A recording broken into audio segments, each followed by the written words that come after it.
Hello friends, welcome to our YouTube channel New Sunshine, जहां हम discuss करते हैं कुछ बेहतर। फ्रेंड्स, हम ज्योग्राफी को देख रहे हैं। ये हमारी एससीईआरटी की बुक से हम ज्योग्राफी को देख रहे हैं और हमने कल देखा पृथ्वी और चंद्रमा के बारे में हमने कुछ पढ़ा और आज हम देखने वाले हैं सूर्य ग्रहण एवं चंद्र ग्रहण। सूर्य ग्रहण, चंद्र ग्रहण क्या होता है हम इस बुक से देखने वाले हैं। उसके बाद हम इन टॉपिक्स को अपनी एक अलग से सेपरेट वीडियो में भी देखेंगे। ठीक है, अभी हम एससीईआरटी की बुक से देख रहे हैं और ये आपके लिए बहुत ही ज़्यादा यूज़फुल होगा।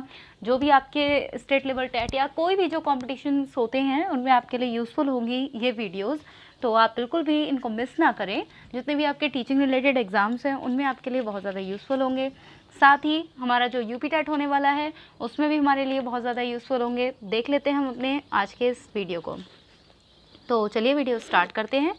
सूर्य ग्रहण एवं चंद्र ग्रहण। आपने कभी कभी आपने अपने परिवार में सुना होगा कि ग्रहण पड़ रहा है, कभी चंद्र ग्रहण तो कभी सूर्य ग्रहण। ग्रहण क्या है, ये कैसे होता है, जानते हैं इसको। प्राचीन काल में मान्यता थी कि सूर्य ग्रहण और चंद्र ग्रहण के लिए राहु एवं केतु नामक दो राक्षस उत्तरदायी हैं। सूर्य ग्रहण के समय राहु सूर्य को तथा चंद्र ग्रहण के समय केतु चंद्रमा को निगल लेता है। यानी कि पहले ये मानते थे कि जब सूर्य ग्रहण होता है तो जो राहु होता है ना, राहु वो सूर्य के लिए निगल लेता है और जब चंद्र ग्रहण होता है तो जो केतु होता है वो चंद्रमा को निगल लेता है। पहले ये बात मानी जाती थी, परंतु यह बात सत्य नहीं है। हम आजकल देखिए एक साइंटिफिक हम दुनिया में हैं, एक वैज्ञानिक दुनिया में हम हैं, यहाँ पर विज्ञान का बहुत ही ज़्यादा उपयोग हो रहा है। तो ये बात बिल्कुल भी सच नहीं है कि ऐसा कुछ होता है। भारत के महान खगोल शास्त्री आर्यभट्ट ने लगभग 1600 वर्ष पहले इस मान्यता का खंडन किया था। एक खगोल शास्त्री थे बहुत महान, जिनका नाम था आर्यभट्ट। तो आज से लगभग 1600 साल पहले इस मान्यता का खंडन किया गया, इसका विरोध किया गया कि ऐसा कुछ भी नहीं है। उन्होंने ग्रहण की वैज्ञानिक व्याख्या करते हुए बताया कि जो सूर्य ग्रहण है वो पृथ्वी पर चंद्रमा की छाया पड़ने के कारण है। यानी कि जो पृथ्वी होती है, जब पृथ्वी पर चंद्रमा की छाया पड़ती है, ठीक है, तो तब क्या होता है, तब होता है सूर्य ग्रहण। ठीक है, और जबकि चंद्र ग्रहण चंद्रमा पर पृथ्वी की छाया पड़ने के कारण होता है। जब चंद्रमा के ऊपर पृथ्वी की छाया पड़ती है तो होता है चंद्र ग्रहण। ठीक है, अब ये बनता कैसे है ये देख लेते हैं। छाया बनना। हमने अपनी दूसरे की और अन्य वस्तुओं की परछाई बनते हुए देखा है। ठीक है, कभी सोचा है कि ये छाया कैसे बनती है? जब हम सूर्य के प्रकाश के विपरीत खड़े होते हैं तो हमारी छाया बनती है। जैसे कि सपोज करके देखिए, यहाँ पर एक रोशनी, एक लाइट लगी हुई है यहाँ पर। ठीक है, यहाँ पर एक लाइट है और आप यहाँ पर खड़े हैं। आप अगर यहाँ खड़े हैं या यहाँ पर कोई वस्तु है तो क्या होगा, जो लाइट यहाँ से जो पास होगी, लाइट यहाँ से जो पास होगी वो इसकी वजह से, अगर आप यहाँ पर खड़े हैं तो आपकी वजह से, और अगर यहाँ पर कोई वस्तु है तो उसकी वजह से यहाँ से पार नहीं जा पाएगी। तो जितने में भी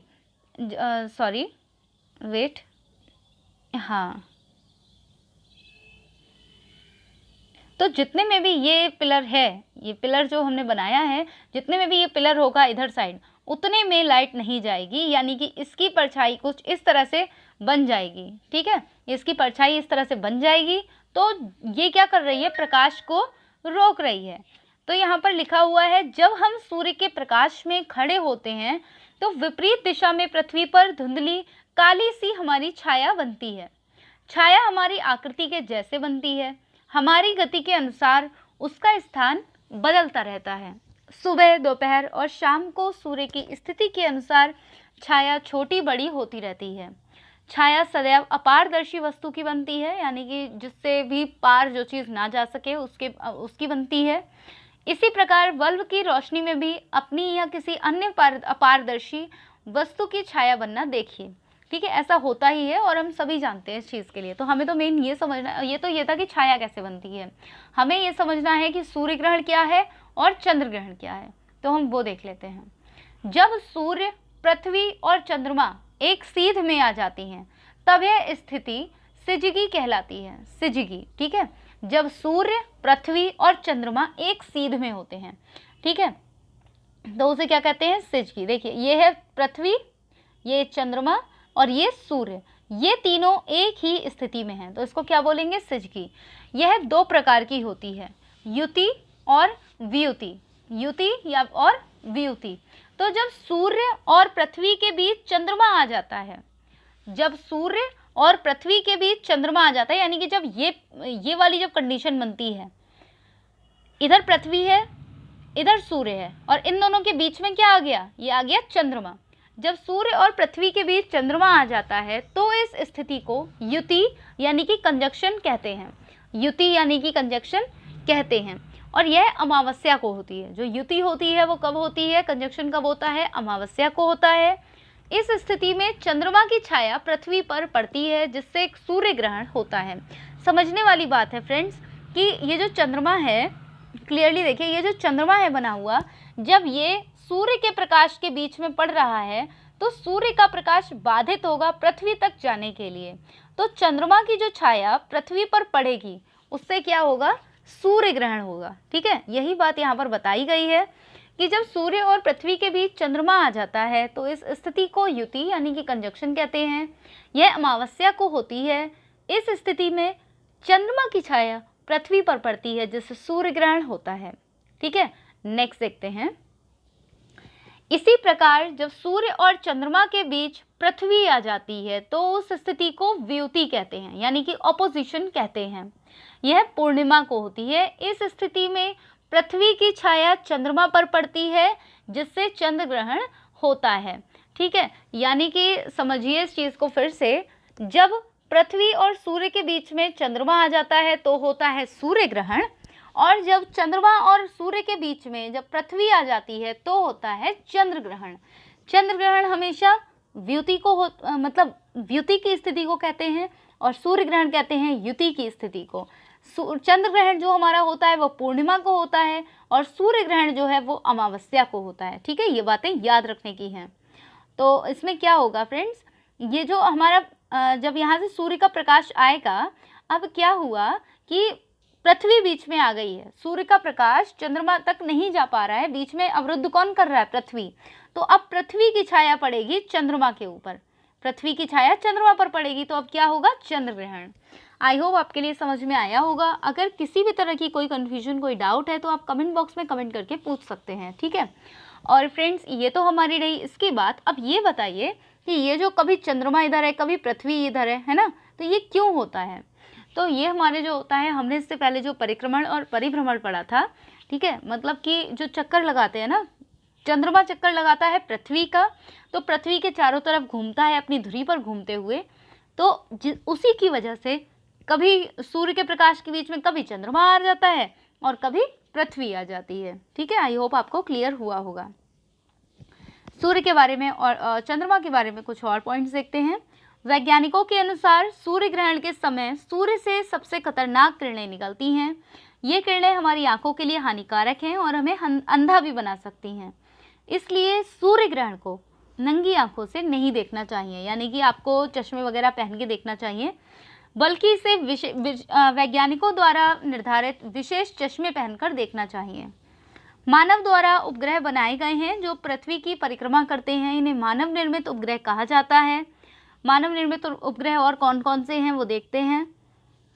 भारत ने आर्यभट्ट, एजुसेट और ओशनसेट नामक उपग्रह बनाए हैं। ठीक है, ये हैं हमारे मानव निर्मित उपग्रह।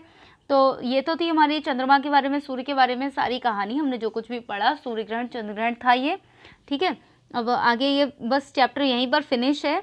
हमने देखा कि अमावस्या को सूर्य ग्रहण और पूर्णिमा को चंद्र ग्रहण होता है, ये पॉइंट याद रखने वाला है। ठीक है, लास्ट कुछ ये है, आइए जाने में है और अच्छा पॉइंट है इसलिए मैंने इसको लिया हुआ है। पृथ्वी अपने अक्ष पर 23.5 डिग्री झुकी हुई है। चंद्रमा का कक्षातल पृथ्वी के कक्षातल से लगभग 5 डिग्री का कोण बनाता है। इस कारण पृथ्वी के चारों ओर परिक्रमा करते समय जो चंद्रमा है वो 28.5 उत्तरी अक्षांश से लेकर 28.5 दक्षिणी अक्षांश के मध्य दिखाई देता है। इस कारण हर अमावस्या को चंद्रमा की छाया पृथ्वी पर नहीं पड़ती, अतः हर अमावस्या को सूर्य ग्रहण नहीं होता।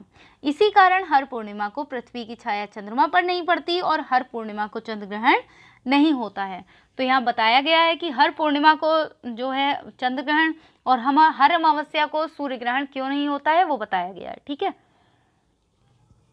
यही था। इसके अलावा ये जो कुछ पॉइंट्स हैं कि परावर्तन क्या होता है, मतलब प्रकाश का किसी सतह से टकराकर इधर उधर बिखर जाना परावर्तन कहलाता है। आविष्कार मतलब खोज है। पखवाड़ा 15 दिन के पक्ष को कहते हैं। आकर्षण मतलब खिंचाव। मानव निर्मित उपग्रह मतलब पृथ्वी की परिक्रमा करने वाले वे उपग्रह जो मानव ने बनाए हैं। ये एक मतलब चैप्टर की शब्दावली है, इसका कोई ऐसा विशेष योगदान, कोई विशेष रोल नहीं है हमारे चैप्टर में, लेकिन हाँ, अगर आपको चाहते हैं आप पढ़ना लिखना तो आप देख सकते हैं इसको। बाकी हमने अभी अपना सूर्य ग्रहण और चंद्र ग्रहण देख लिया है। आज की इस वीडियो में सिर्फ इतना ही। अभी हिंदी के कुछ क्वेश्चंस को लेकर आपके सामने फिर से मैं एक नई वीडियो को लेकर आती हूँ, ठीक है। और वीडियो अगर अच्छा लगे तो वीडियो को लाइक एंड शेयर ज़रूर करें। साथ ही अगर चैनल पर नए हैं तो चैनल को सब्सक्राइब करके बेल आइकन को प्रेस कर लें, ताकि आने वाली वीडियो की नोटिफिकेशन आपको मिल सके। हमारी आज की इस वीडियो में इतना ही। Thank you.